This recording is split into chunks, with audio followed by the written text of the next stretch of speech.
I've been asked to talk to you guys about communion. We're going to be doing historically what communion was. Which means the food sucks today, everyone! First, we're going to talk about early Christianity. Early Christianity, otherwise called the early church or Paleo-Christianity, describes the historical era of the Christian religion up to the First Council of Nicaea in 325. Alright, and that's AD because Christianity only started after the death of Christ. Here's where we're going to get weird. Now, you're free to opt out of this at any time because it's going to involve touching your person and that involves consent. Our first step tonight is I'm going to be washing your feet. You can opt out. You don't have to have wet stockings, that's okay. You can opt in if you want. You can opt in for wet stockings. If you would like wet stockings, we can give you wet stockings. We are doing what is called an agape feast. And this is, it literally means love feast, but this is the original feast as they would have done it in the early church. We are going to be talking about the reason around why we do communion as a meal, or as a symbolic meal as we typically do it in the church. I'll opt in if you want. I'll opt in. There's no pressure. I do understand. Weird request. I am doing this because I am proving that I put my money where my mouth is, and if it's going to be a biblical act of service, I will do as I say to do. I'm going to talk about the symbology of why we do this as I do it, but if I make gagging noises or am visibly upset, you're going to have to forgive me for that. I have a specific foot phobia. It is one of the biggest things that I hate ever. It's next to the bucket. It's like next to the bucket. So, yay! So can we get you? So I'd like to put a little side note in. This is Ariana Grande centered. They did not have this in biblical times. And you guys are going to be looking up the Bible verses because I don't want to read them, and I can tell you to do it. Tracy, I'm going to have you put your foot right there, my friend. This is so uncomfortable for me. I am going to do it like this because it means I have to touch you less. When we... Oof. Sorry, I scared you there, bud. I can tell you I am more fearful right now in this situation. Now, when we talk about washing feet, it is a thing that was done by servants back in the day. In the 1st century and around that time, it was done before that, but we are talking specifically about the 1st century practice. It was done as an act of service because people would walk everywhere. Transport was essentially your legs, and that was the transport. So, people's feet were dusty, they had sandals, not enclosed shoes. No, but here's the thing, it's not just demonstrative. I am genuinely going to be doing this because it is my obligation to, if I'm going to preach it, I'm going to do it. If we want to continue talking about the 1st century practice, it is also, if we think about the symbolism of baptism, being spiritually clean. So not only is Jesus serving in a way that is viscerally disgusting, and it shows that you're putting others above you, right? Jesus, when he washed the feet of others, put himself in the position of a servant, and also was cleaning people physically as well as spiritually, right? And so that is the symbolism behind this gesture, right? It is the most visceral form that we can physically show of the spiritual connection. Are your feet nice and dry? There you go. Wet stockings, let's go! Why do you feel bad? I offered to do this, and I'm doing it. Okay, so when we're talking about spiritual purification. Do we have that verse up? Do you want to take Yes, it? yeah. Can you read it for me, please? It was just before the Passover festival. Jesus knew that the hour had come for him to leave this world and go to the Father. Having loved his own who were in the world, he loved them to the end. The evening meal was in progress, and the devil had already prompted Judas, the son of Simon Iscariot, to betray Jesus. Have this count. Sorry. Jesus knew that the Father had put all things under his power, and that he had come from God and was returning to God. So he got up from the meal, took off his outer clothing, and wrapped a towel around his waist. After that, he poured water into a basin and began to wash his disciples' feet, drying them with the towel that was wrapped around him. He came to Simon Peter, who said to him, "Lord, are you going to wash my feet?" Jesus replied, "You do not realize now what I'm doing, but later you will understand." "No," said Peter, "you shall never wash my feet." Jesus answered, "Unless I wash you, you have no part with me." "Then, Lord," Simon Peter replied, "not just my feet, but my hands and my head as well." Jesus answered, "Those who have had a bath need only to wash their feet. Their whole body is clean. And you are clean, though not every one of you." For he knew who was going to betray him. That was why he said not everyone was clean. When he finished washing their feet, he put on his clothes and returned to his place. "Do you understand what I've done for you? He asked them. You call me teacher and Lord, and rightly so, because that is what I am. Now that I, your Lord and teacher, have washed your feet, you should also wash one another's feet. I've set you an example that you should do as I have done for you. Very truly I tell you, servants are not greater than their master, nor are messengers greater than the one who sent them. Now that you know these things, you will be blessed if you do them.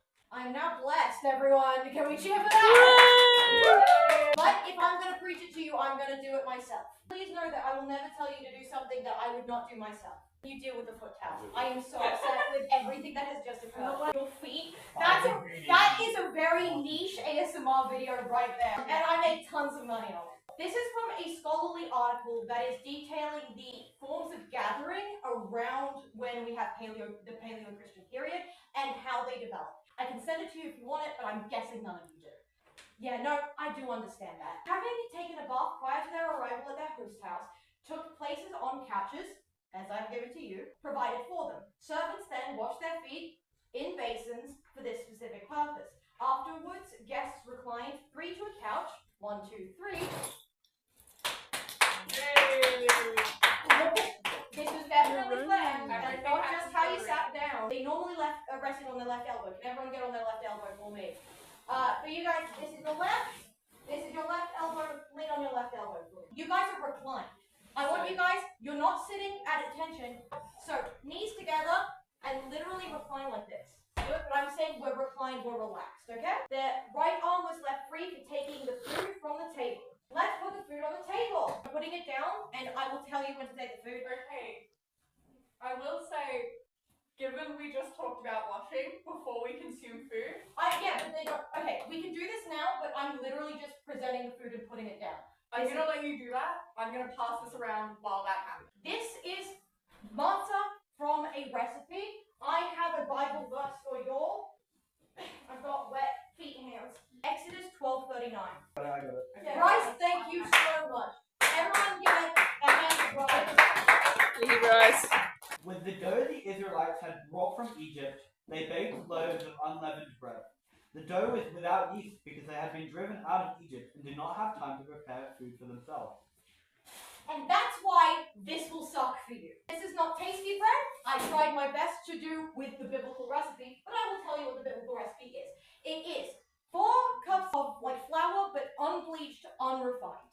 It is also a couple tablespoons of oil, a couple cups of water, and a pinch of salt. That is all I was allowed to put in that. Because we are pouring the communion wine around. It is not actual wine. I'm aware of what's happening. There should be enough for leaders as well. This is after we partake in the meal. We're going to do a communion, right? I'm going to finish reading this academic thing. And as I describe what each food item is, feel free to take. There's a lot of celery, and I'm sorry. I did reclining at meals spread first in Greek, then Roman society through the class system. Originally an aristocratic custom taken over from wealthy circles in the Middle East. It was imitated in Greece and Rome by lower social groups. That will be important when we get to the verse in Corinthians. To what extent the indigenous customs of sitting to eat persisted in different regions is hard to assess. Variation must certainly be allowed for, but evidence for reclining can be found in almost every region of the Roman Empire, especially in the architectural forms of the dining room. Alright, as they were lying down, the participants washed their hands in bowls, hand sanitizer, which is why I was like, there is a place for that, but we've already done that. Woo us. Food was arranged on the tables, which we've done.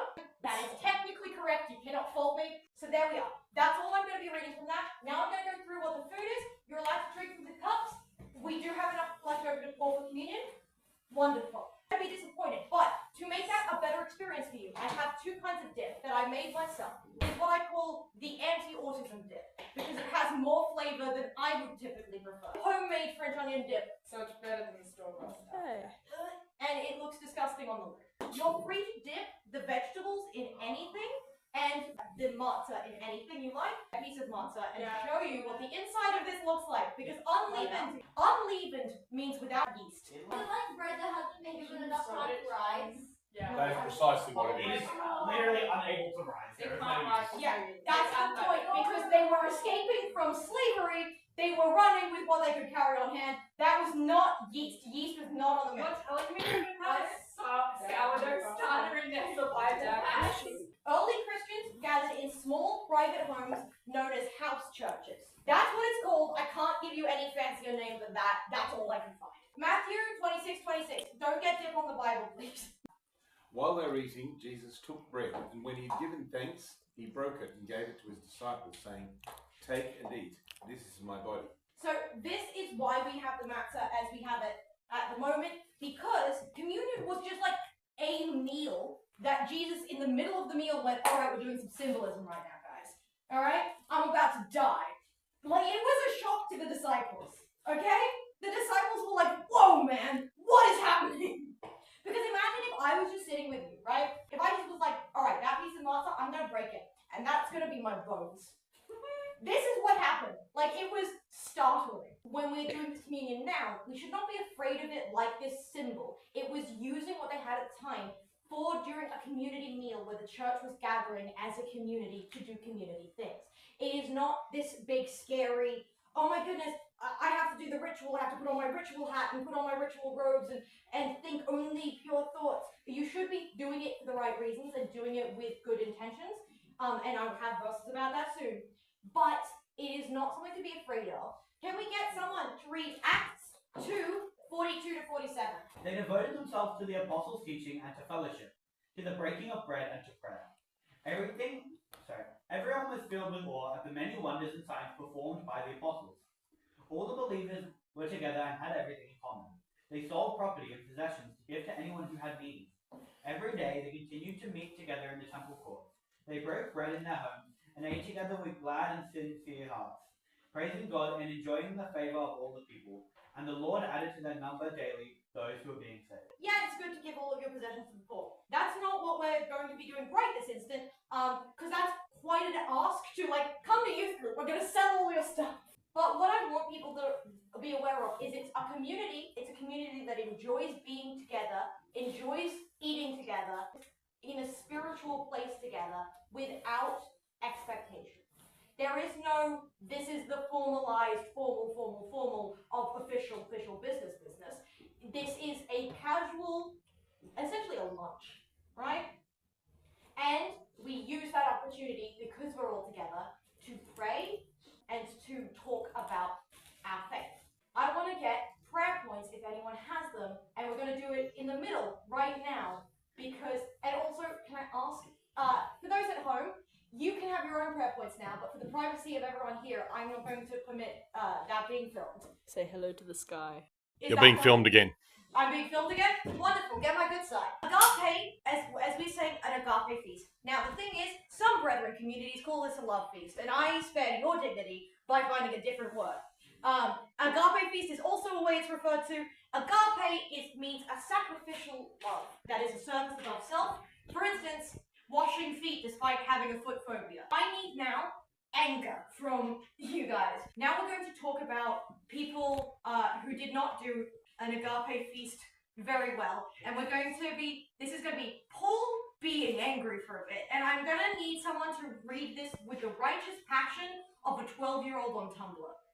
If you guys are aware of how that social campaign goes. So the verse you're going to be reading for me is Corinthians 11:17-34. I believe it's 1 Corinthians, but I'm going to check. Yeah, it's 1 Corinthians. It's below the previous line.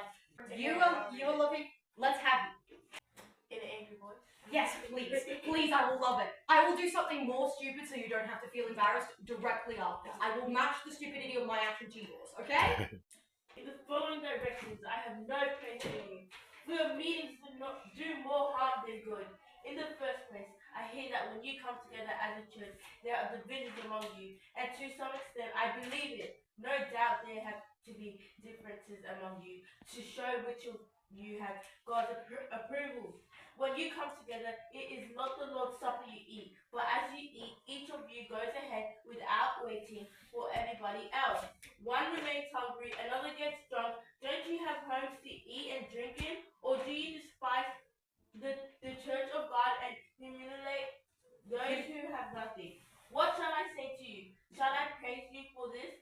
Certainly not. For I received from the Lord what I also passed on to you. I'm going to stop you there. It's just, we're short on time, and so I can't have the full verse that I wrote down. Nothing of your fault. Also, can we get a clap? That was excellent.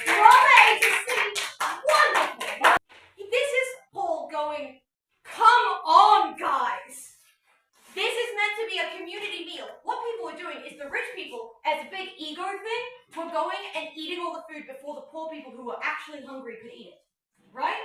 And so what was happening is that the community aspect of this meal was being disintegrated, right?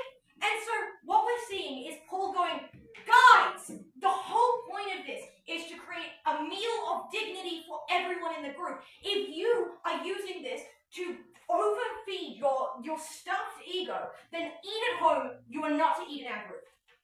Because this is not a place for pride. This is a place for community and sharing love, which Paul admits very angrily, I think. Okay? And he often admits a lot of things very angrily. So, Galatians 3:28, we're going to skip. But if you'd like to do that at home, especially you guys who have unlimited time, do that one. It's a good verse. We're going to be doing the communion now. Alright, I'm going to pour people's cups while we wait. Who needs more? So I'm going to do communion. I don't believe I've ever led communion before. So, first time for everything. Answer. So Jesus took the bread, he broke it, it's even smaller pieces. He took the bread and he broke it, and he said, "This is my body, broken for you. Do this in remembrance of me." Can we all take the bread? Yeah. Okay, and then Jesus took the cup and he said, "This is my blood poured out for you. Drink this in remembrance of me." You don't have to drink the whole cup. This isn't a chugging contest. You can if you want to, but I saw those cups going off and I got very angry. Alright? And we've just done